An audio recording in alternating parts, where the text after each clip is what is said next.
Ou santos ou nada mais queremos ser.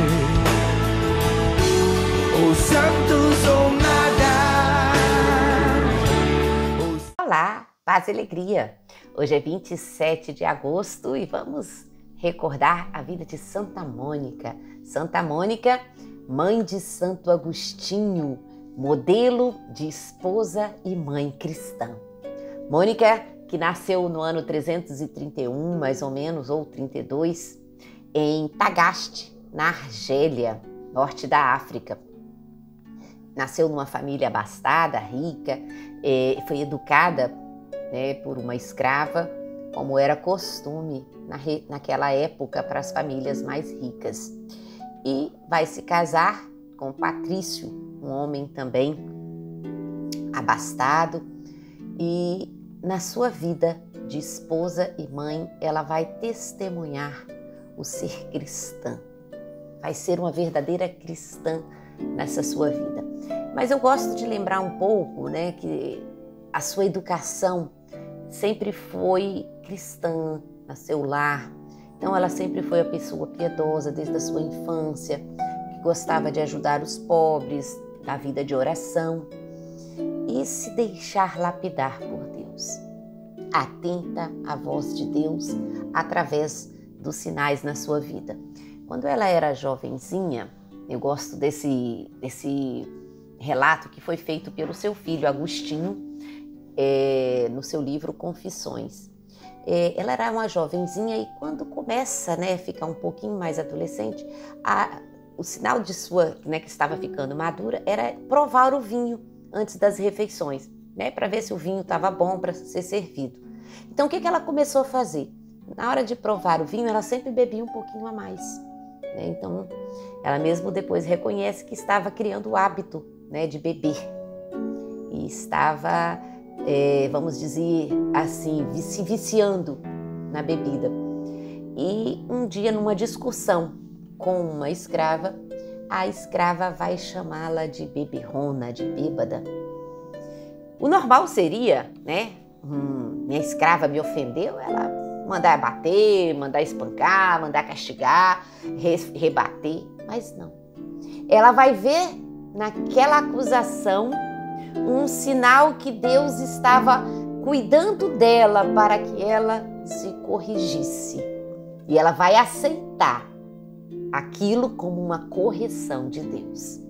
Por isso que eu gosto de lembrar desse pedacinho da sua história para mostrar como ela via aquilo que Deus queria falar com ela, mesmo que fosse de uma maneira que aparentemente era uma ofensa. Ela se deixando lapidar. Então, casou-se, o Patrício não era cristão e ela vai começar todo um trabalho de oração, de testemunho, de conquistá-lo para Deus.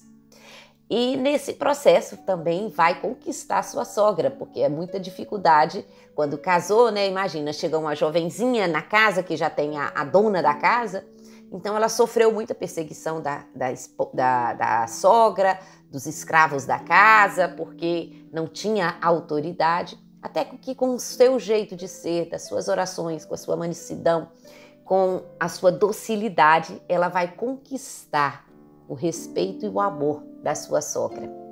E uma outra coisa que é interessante a gente ver, que naquela época era muito comum os maridos baterem nas suas esposas.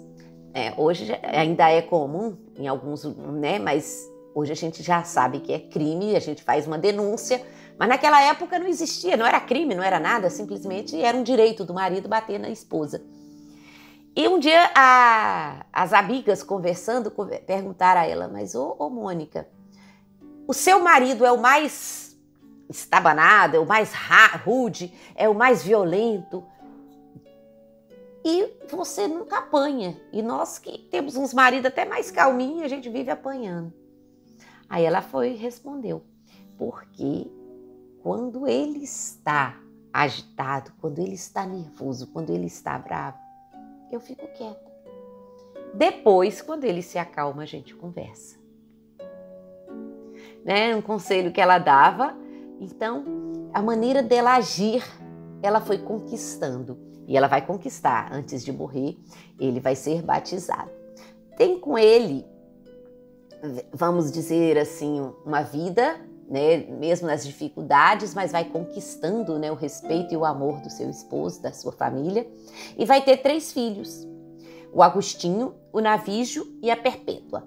O Agostinho, que era o mais velho, vai ser o que vai dar mais trabalho, assim como o pai, né, o Patrício, mais trabalho vão dar para ela no tempo de conversão.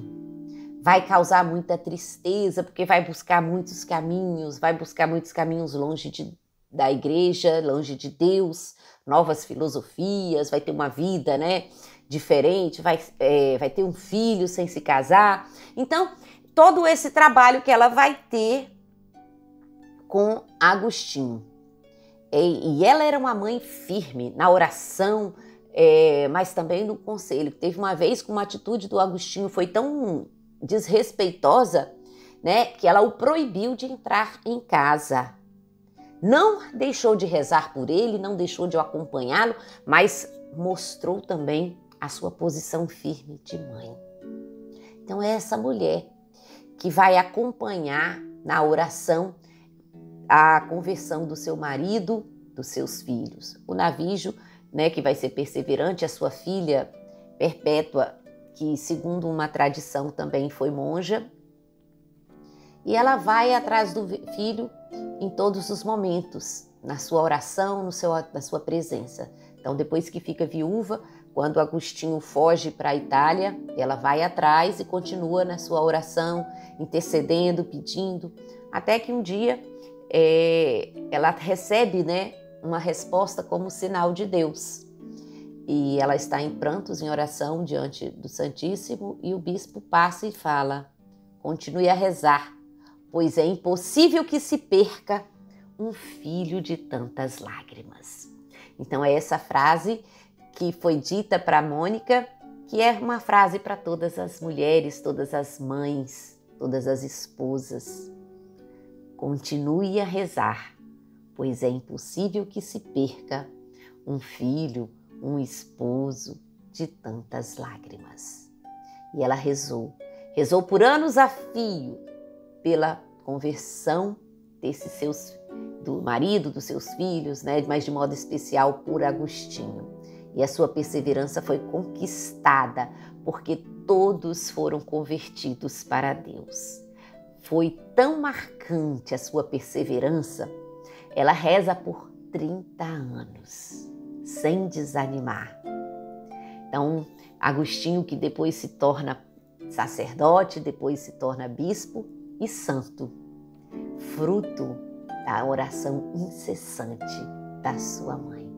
O grande Santo Agostinho, que influencia toda a história da igreja, né, com seus ensinamentos, com sua doutrina, com a sua vida de oração, a vida fraterna, a vida em comunidade, todos esses exemplos que nos deixou o Santo Agostinho. Nasceu através do joelho de uma mãe que rezou incessantemente por mais de 30 anos.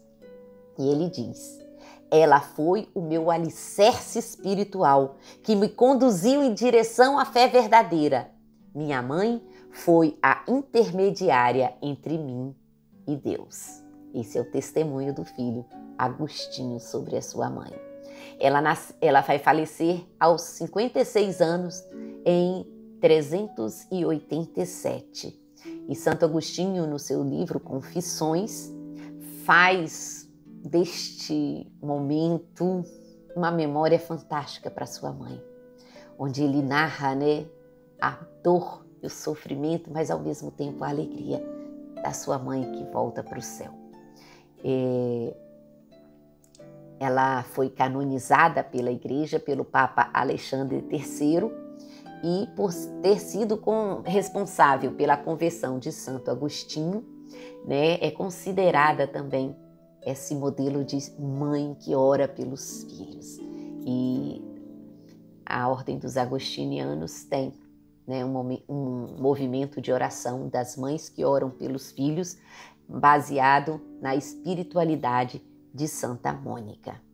Então, pedindo hoje também, junto com Santa Mônica, por todos os filhos, né? Peça pelo seu filho, pela sua filha, pelo seu esposo, né? Para que vocês possam perseverar na oração por eles.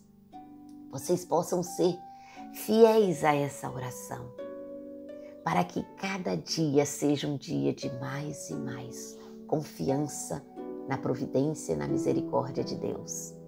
E que possa escutar hoje também.